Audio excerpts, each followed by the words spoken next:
അപ്പം കോഴിത്തലയും ചീമുട്ടയും മന്ത്രത്തകിടുവാണ് പ്രശ്നമല്ലേ?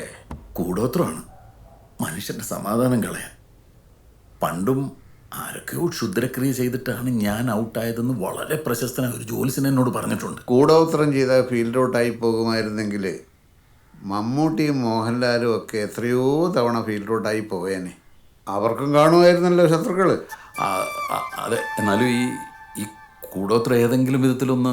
തനിക്ക് ഈശ്വരനിൽ വിശ്വാസമുണ്ടോ? ഉണ്ട്, നല്ലതുപോലെ ഉണ്ട്. വെറും ഒരു കോഴിത്തലയും ചീമുട്ടയും പ്രതിരോധിക്കാനാവാത്ത ഈശ്വരനെ എന്തൊരു തല്ലിപ്പൊടി ഈശ്വരനാണോ?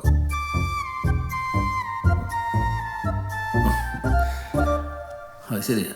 തന്നിലെ കാർമേഘം പാതി പെയ്തൊഴിഞ്ഞ പോലെ തോന്നുന്നു.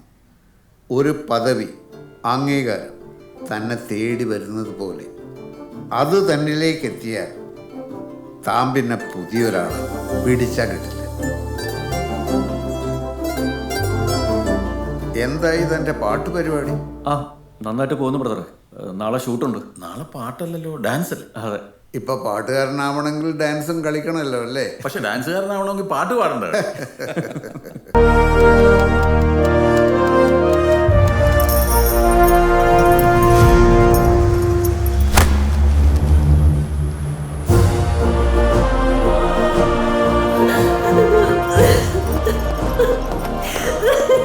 ഇംഗ്ലീഷുകാരാണ് കൊണ്ടുപോകുന്നത്. എൻ്റെ രാജ്യസ്നേഹം ഇവർക്ക് രാജ്യദ്രോഹമാണ്. അതുകൊണ്ട് തന്നെ ഇനിയൊരു തിരിച്ചുവരവുണ്ടാവുമെന്നറിയില്ല.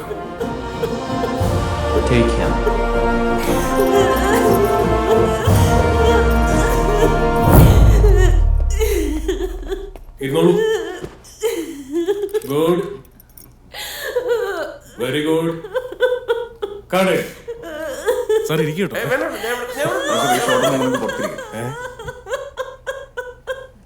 കഴിഞ്ഞു കേട്ടോ, കഴിഞ്ഞു. കൊള്ളാം, സംഭവം കിട്ടി. ആരെങ്കിലും ഉണ്ടോ? ഒന്നൊന്ന് പറഞ്ഞു കൊടുത്തേ, ഒന്ന് വിളിച്ചോണ്ട് പോയി. It's okay, we got it. ഞാൻ പുറത്തിരിക്കാം. മതി മതി, നിർത്തിക്കോ.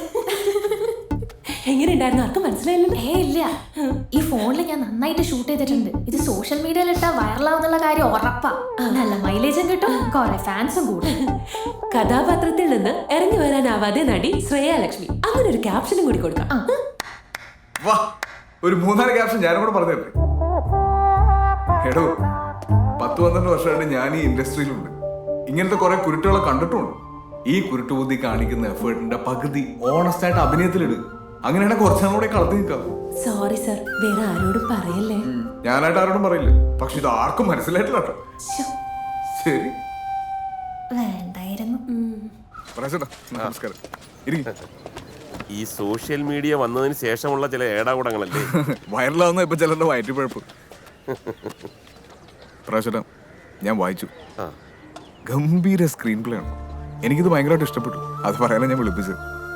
ഇതില് 3 ക്യാരക്ടേഴ്സും അടിപൊളിയാണ്. 3 രീതിയിൽ പെർഫോം ചെയ്യാനുള്ള. ഞാനേതാ ചെയ്യേണ്ടതെന്ന് പ്രകാശ് ചേട്ടൻ ഡയറക്ടറോട് സംസാരിച്ചിട്ട് പറഞ്ഞാൽ മതി. Thank you Asif. ഈ പ്രോജക്റ്റ് എന്റെ കച്ചിത്തുരുമ്പാ. ഹേ പ്രകാശ് ചേട്ടാ, വെറും മണി മേക്കിംഗ് അല്ല, സിനിമയോട് സ്നേഹമുള്ളതുകൊണ്ടാണ് നിങ്ങളുടെ കണ്ണിപ്പോൾ ഇങ്ങനെ നിറയുന്നത്. നമുക്കൊരു ജൂൺ ജൂലൈ എന്നുള്ള രീതിയിൽ തുടങ്ങിക്കളെ പോരെ? എൻ്റെ റെമ്യൂണറേഷനും കാര്യങ്ങളെ പറ്റിയൊന്നും സാർ ഇപ്പോൾ ബോധർ ചെയ്യണ്ട. പക്ഷെ പ്രൊഡക്ഷനിൽ കോംപ്രമൈസ് ചെയ്യാതെ നമുക്ക് ഈ പടം ചെയ്യണം. തീർച്ചയായിട്ടും. ഇത് കലക്കും പ്രാവശ്യട്ടാ, ഞാൻ കട്ടയ്ക്ക് കൂടെയുണ്ട്.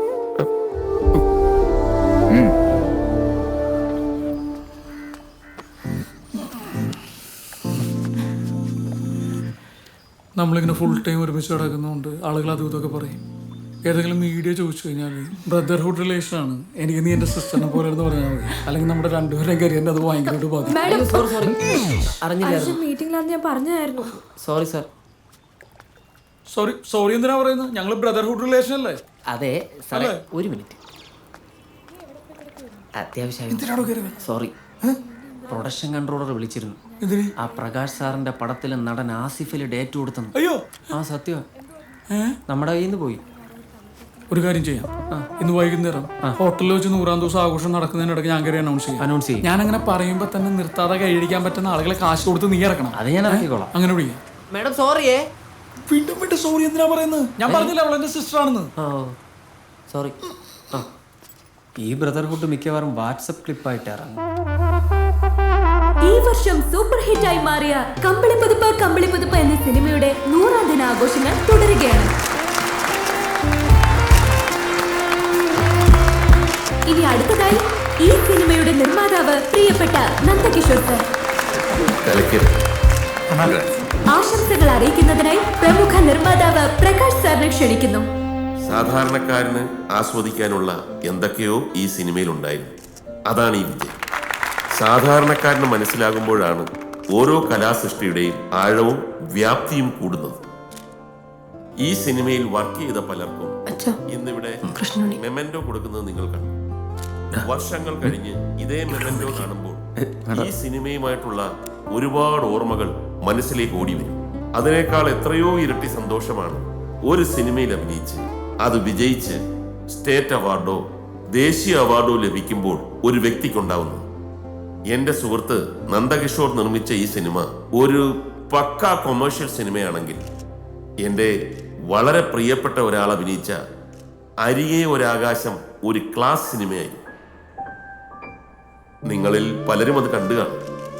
അർഹിച്ച വിജയം നേടുന്നതിന് മുമ്പ് ആ സിനിമയ്ക്ക് തിയേറ്റർ വിടേണ്ടി വന്നു. ഞാൻ ഇന്ന് ഇതിവിടെ എന്തുകൊണ്ടാണ് പറയുന്നതെന്ന് വെച്ചാൽ 4 ദിവസങ്ങൾക്ക് ശേഷം ഈ വർഷത്തെ നാഷണൽ അവാർഡ് പ്രഖ്യാപിക്കും. ഞാൻ നേരത്തെ സൂചിപ്പിച്ച ഞങ്ങളുടെ സുഹൃത്ത് പ്രശസ്തനായ നടൻ വളരെ വിനയാന്യുതനായി നമ്മുടെ മുമ്പിൽ തന്നെ ഇരിപ്പുണ്ട്.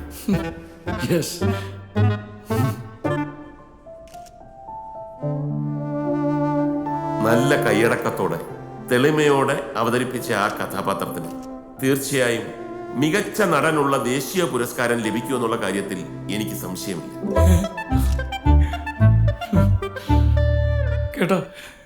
അദ്ദേഹത്തിന്റെ മികച്ച അഭിനയത്തിന് നമുക്ക് ഒന്നിച്ചു കൊടുക്കാം ഒരു വലിയ കൈയ്യടി.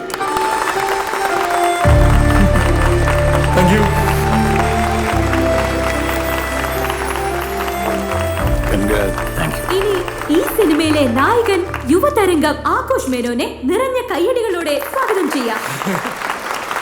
സന്തോഷം, ഒരുപാട് സന്തോഷം. ഞാനിന്ന് ഭയങ്കര ഹാപ്പിയാണ്. സത്യം പറഞ്ഞു കഴിഞ്ഞാൽ ഞാൻ എൻ്റെ ഒരു സിനിമയും അവാർഡിന് വേണ്ടിയിട്ടല്ല ചെയ്യാറുള്ളത്. പക്ഷേ ഇന്ന് പ്രകാശ് സാർ എന്നെക്കുറിച്ചും എൻ്റെ അഭിനയത്തെക്കുറിച്ചും പറഞ്ഞ വാക്കുകൾ എനിക്ക് ഒരുപാട് പ്രതീക്ഷ നൽകുന്നു. ഇപ്പോൾ നാഷണൽ അവാർഡിന് ഭരത് അവാർഡ് എന്നല്ല പറയുന്നതെന്ന് എനിക്കറിയാം. പക്ഷെ എനിക്ക് അങ്ങനെ വിളിക്കാനാണ് ഇഷ്ടം. ഭരത് ഗോപി, ഭരത് മമ്മൂട്ടി, ഭരത് മോഹൻലാൽ, ഭരത് ചന്ദ്രൻ, അതുപോലെ തന്നെ എൻ്റെ പേരിന്റെ മുന്നിലും ഒരു അലങ്കാരം. ആ സ്വപ്നം കാണിച്ചു തന്നതിന് ഞാൻ പ്രകാശ് സാറിന് എൻ്റെ ഹൃദയത്തിന്റെ ഭാഷയിൽ നന്ദി പറയുന്നു. ഭരത് ആഘോഷ് മേനോൻ. പ്രകാശ് സാർ നിർമ്മിക്കുന്ന അടുത്ത ചിത്രത്തിൽ 3 കഥാപാത്രങ്ങളെയാണ് ഞാൻ അവതരിപ്പിക്കുന്നത്. Triple role. ആ ഒരു സന്തോഷ വാർത്തയെ ഞാൻ ഇന്നിവിടെ സാറിന്റെ അനുഭവത്തോടുകൂടി ഈ വേദിയിൽ അനൗൺസ് ചെയ്യാൻ ആഗ്രഹിക്കുന്നു. നല്ലൊരു കൈയടി. ഇനി മാറ്റാൻ പറ്റില്ല, ചെറിയ മാറ്റങ്ങൾ വരാം. Thank you, thank you, thank U. ഞാൻ ഒരുപാട് ബഹുമാനിക്കുന്ന പഴയകാല നടൻ മോഹൻകുമാർ സാറാണ് ആ സിനിമയിൽ എൻ്റെ അച്ഛനായിട്ട് അഭിനയിച്ചിട്ടുള്ളത്. അദ്ദേഹവും അത്യാവശ്യം നന്നായിട്ട് അഭിനയിച്ചിട്ടുണ്ടെന്ന് തന്നെയാണ് ഞാൻ വിശ്വസിക്കുന്നത്. അല്ലേ സാർ? അപ്പോ അദ്ദേഹത്തിന്റെ അനുഗ്രഹവും എനിക്കുണ്ടാകണം എന്ന് എളിമയോടുകൂടി അഭ്യർത്ഥിച്ചുകൊണ്ട് ഞാൻ എന്റെ എളിയ വാക്കുകൾ അവസാനിപ്പിക്കുന്നു. Jai Jawan, Jai Kisan. Thank you, thank you. Love you, love you all. Formal function അവസാനിച്ചിരിക്കുകയാണ്. ഫുഡ് കൗണ്ടേഴ്സ് ഓപ്പൺ ആണ്. എല്ലാവരും കഴിച്ചിട്ടേ പോകാവൂ. Thank you. സാർ, ഞാൻ പോയിട്ട് വരാം. ഓക്കെ. സാറിന് എൻ്റെ ക്യാരക്ടർ എത്രത്തോളം ഇഷ്ടപ്പെട്ടിരുന്നു എന്ന് എനിക്ക് അറിയില്ലായിരുന്നു കേട്ടോ. I like it. നമ്മുടെ 3 ക്യാരക്ടർ പരിപാടി കഴിയുമ്പോൾ എൻ്റെ ലെവൽ മാറും. സാറിൻ്റെ പിന്നെ എനിക്കൊരു കാര്യം ചോദിക്കാനുണ്ടായിരുന്നു. ഞാൻ വീട്ടിലേക്ക് വരാം. വേണമെങ്കിൽ ഇപ്പൊ ചോദിക്കാമല്ലോ. അല്ല, വീട്ടിലേക്ക് വന്ന് ചോദിക്കേണ്ട ഒരു കാര്യം ആണോ? അതെ. എന്നായിക്കോട്ടെ, നമുക്ക് അങ്ങോട്ട് നീങ്ങിയാലോ?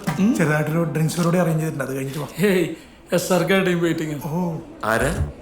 ഷാറൂഖ് ഖാന്റെ അവരുടെ അടുത്ത സിനിമ മലയാളത്തില് ഞാനാണ് നായകൻ.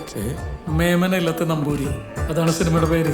അപ്പൊ അതിനൊരു കോൺട്രാക്ട് സൈൻ ചെയ്യാനും ഡിന്നറിനൊക്കെ ആയിട്ട് അവർ മെറിഡിയനിൽ വെയിറ്റ് ചെയ്യാം. പോയില്ലെങ്കിൽ ഷാറൂഖ് പടങ്ങുവേ. So you guys carry on. Okay, all the best. All the best. വീട്ടിലേക്ക് ഉടൻ തന്നെ വരുന്നുണ്ട്. ഓക്കെ ഓക്കെ, പോട്ടെ മോനെ. ശരി, ഒന്ന് വേഗം പാപ്പായിട്ട് വണ്ടി എടുക്കാൻ പറയട്ടെ സാർ. ഈ ഷാറുഖ് ഖാനൊന്നും വേറെ ഒരു പണിയില്ലേ? മേമന ഇല്ലത്തെ നമ്പൂരിയാ. തള്ളായിരിക്കും. വാ, നമുക്ക് അങ്ങോട്ട് നിൽക്കാം. അതാ നല്ലത്.